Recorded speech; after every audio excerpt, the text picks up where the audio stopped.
ऐसे लोग रहे। बड़े दार्शनिक कणाद का नाम लिया जा सकता है।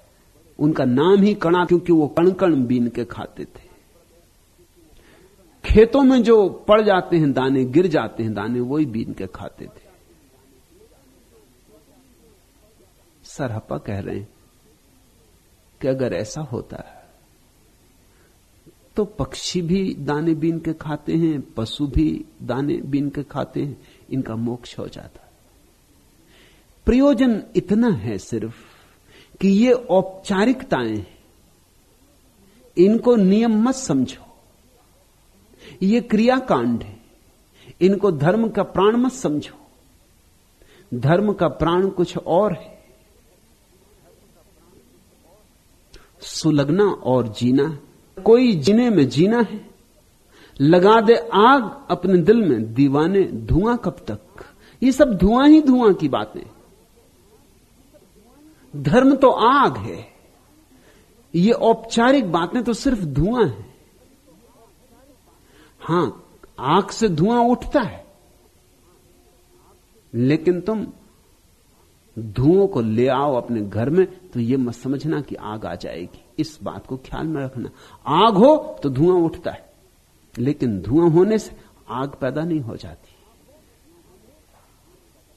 महावीर ज्ञान को उपलब्ध हुए, नग्न हो गए। ज्ञान की अग्नि से नग्न तो होने, लेकिन नग्न होने से तुम ज्ञानी ना हो जाओगे। इस बात को ख्याल में रखना। महावीर को ज्ञान उत्पन्न होने के बाद ऐसी निर्दोषता आ गई जैसे छोटे बच्चों में होती।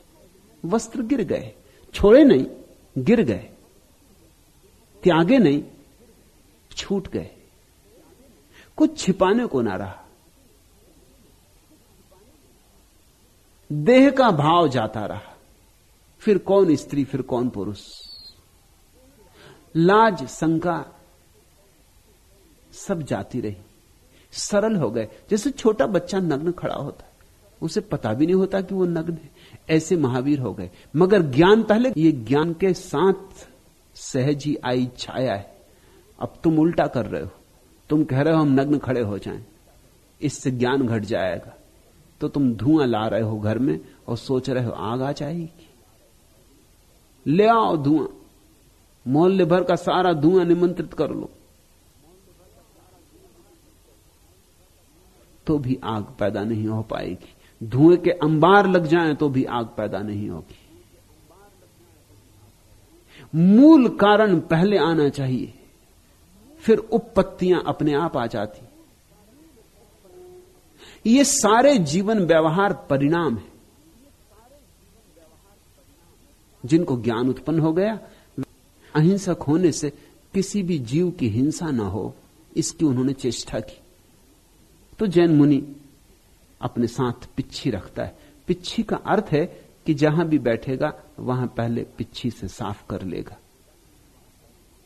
मोर के पंख से बनाई गई कि चींटी भी मरेगी नहीं, हटाए जाने पर भी मरेगी नहीं। मोर के पंख से और कोमल क्या मिल सकेगा। उन दिनों तो कम से कम नहीं ही मिल सकता था। तो जो कोमलतम था उसकी पिच्छी बना ली, उसको साथ लेके चलता। कहीं बैठूंगा, खड़ा होऊंगा तो साफ कर लूंगा, कोई कीड़ा, कोई चींटी भी मर न जाए, इतनी हिंसा भी ना हो। अगर भीतर ध्यान पैदा हुआ तो बाहर प्रेम पैदा होता है। फिर ठीक है, पिच्छी लेके चलो, पिच्छी बनवा ली, सबसे बढ़िया से बढ़िया मोर के पंखों से बनवा ली, चले लेकर। अब बस मोक्ष तय है। इतना आसान नहीं। बात को समझ लेना। सरहप्पा ये नहीं कह रहे हैं कि ऐसा मत करो। सरहप्पा ये नहीं कह रहे हैं कि वेद मत पढ़ो। सरहप्पा ये नहीं कह रहे हैं कि नग्न मत रहो। सरहप्पा यही कह रहे हैं कि पहले भीतर की घटना घटने दो, फिर बाहर की घटनाएं अपने आप घट जाती। वे परिणाम है।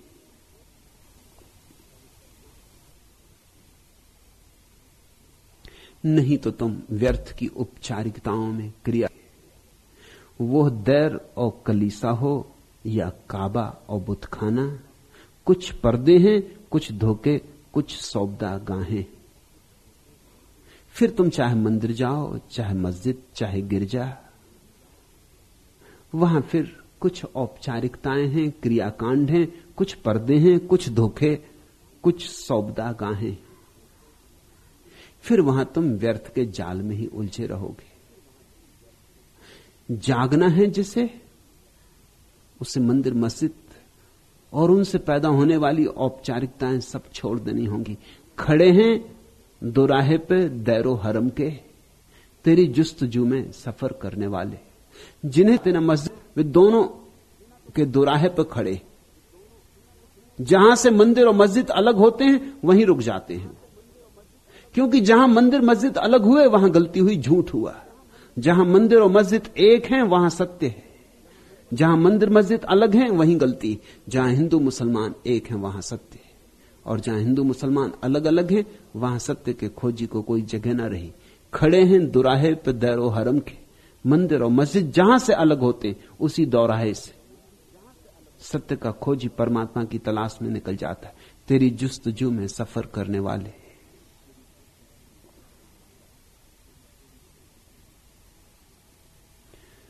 सत्य तो मिल सकता है, काश हम व्यर्थ की औपचारिकताएं छोड़ दें। अगर मैं नाकाम दीद मर जाऊं, अपने कूचे में ढूंढ लेना, वहीं कहीं खाको खूह में गलता मेरी तमन्ना पड़ी मिलेगी। बहोश हवास ए मुसाफिरे राह जिंदगी, यह वो रास्ता है जहां तुझे रहबरी की सूरत में जा बजा रहजनी मिलेगी। धर्म के रास्ते पर जो तुम्हें मार्गदर्शक मिले, जरा सावधान होकर चुनना, क्योंकि ये वो रास्ता है जहां तुझे रहबरी की सूरत में जा बजा रहजनी मिलेगी। यहां मार्गदर्शन देने के नाम पर लुटेरे खड़े, मस्जिद के नाम पर शोषण चल रहा है। यहां सच्चे के नाम पर झूठ ने बड़े आयोजन कर लिए, झूठे सिक्के बाजार में गतिमान है। बहुत होश पूर्वक जियोगे, सोच सोच के कदम रखोगे, तो ही शायद सदगुरु से मिलना हो पाए, और तो ही शायद औपचारिकताएं और क्रियाकांड में जिंदगी समाप्त ना हो। 5वां वेद जो पढ़ा दे, 11वीं दिशा में जो लगा दे, 10 दिशाएं बाहर हैं, 11वीं दिशा भीतर है, जो तुम्हें तुम्हारे मूल उत्स से मिला दे, फिर भी सपा कहते हैं उसके साथ जुड़ जाने से ही कुछ ना होगा। मेरे पास कुछ लोग आ जाते, एक मित्र हमेशा आते, वो आके पैर छू के कहते हैं बस आशीर्वाद दे दें, बस आपका आशीर्वाद मिल गया कि सब हो गया। मैंने उनसे कहा कि आशीर्वाद तुम कम से कम 8-10 साल से ले रहे हो, अभी तक कुछ हुआ कि नहीं? उन्होंने कहा कि नहीं नहीं, सब हो ही जाएगा जब आपका आशीर्वाद। मैंने कहा 10 साल हो गए, मेरा आशीर्वाद 10 साल से दे रहा हूं, क्या तुम्हें शक है कि आशीर्वाद नहीं दे रहा हूं? मगर कुछ होता दिखाई नहीं पड़ रहा है। औषधि कब लोगे? आशीर्वाद ही लेते रहोगे? औषधि लेने की तैयारी नहीं है। आशीर्वाद मुफ्त मिल जाता है, औषधि में तो फिर पथ्य भी होगा। औषधि कड़वी भी हो सकती, कड़वी ही होगी, और औषधि के साथ फिर नियम होगा, अनुशासन होगा। नहीं, वो कहते हैं कि आपका आशीर्वाद काफी है, और क्या करना मुझे, जब आप मिल गए तो सब मिल गया। सरहपा कहते हैं इतने से भी कुछ ना होगा। वृक्ष में लगा हुआ फल देखना, उसकी गंध लेना नहीं। वैद्य को देखने मात्र से क्या रोग दूर हो जाता है। सदगुरु भी मिल जाए, औषधि अंगीकार करना, वह जो मार्ग दिखाए उस पर चलना, वह जो उपचार दे उसे अपना जीवन बनाना। तो एक स्मृति ज्ञान नहीं है, स्मरण रहे। ज्ञान अनुभव का नाम है। ब्राह्मण वेद नहीं जानते, वे चारों वेद पढ़ते, वे हाथ में मिट्टी को सौ जल लेके मंत्र पढ़ते और घर बैठे आग में घी डालते रहते। होम करने से मोक्ष मिले ना मिले, कड़वा धुआं लगने से आंखों को पीड़ा अवश्य होती, बस इतना ही होता है, कुछ और मिलता नहीं। आंखों को व्यर्थ पीड़ा देते।